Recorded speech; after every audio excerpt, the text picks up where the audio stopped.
Notre obéissance doit être une obéissance totale et non une obéissance partielle.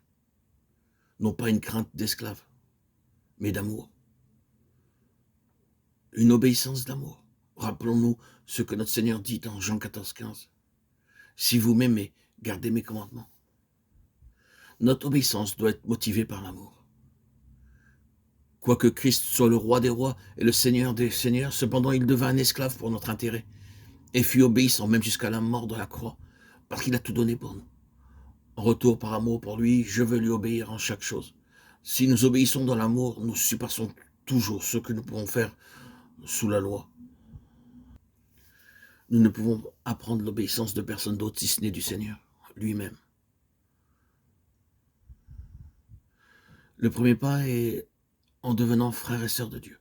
Si nous ne devenons pas ses enfants, nous ne pouvons pas apprendre l'obéissance. Ce n'est pas par l'obéissance que nous devenons ses enfants, mais en devenant ses enfants, nous apprenons comment obéir. Lorsqu'un pécheur se répand de son péché et croit au Seigneur Jésus-Christ, il se confie totalement à lui. Alors un miracle se produit en lui. Dieu transplante un nouveau cœur en lui. Je vous donnerai un cœur nouveau. Et je mettrai en vous un esprit nouveau. J'ôterai de votre corps le cœur de pierre et je vous donnerai un cœur de chair. Ézéchiel 36, 26. L'ancienne alliance a failli parce que nous voulions le faire nous-mêmes. La nouvelle alliance a succédé parce que Dieu a promis de le faire en nous.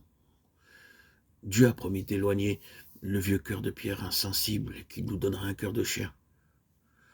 Aussi, il a promis de répandre son esprit en nous et de nous apprendre à garder ses statuts et à marcher en eux. C'est pourquoi il y a la nouvelle naissance.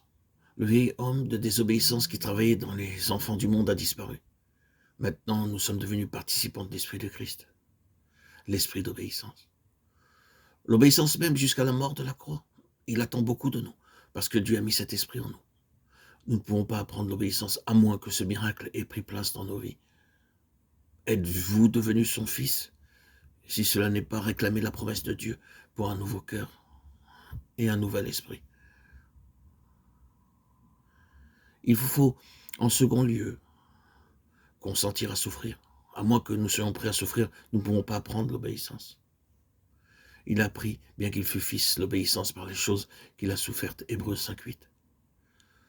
Souffrir n'est pas nécessairement la souffrance physique seule. Les souffrances ne signifient pas se complaire en nous-mêmes, car Christ n'est point complu en lui-même.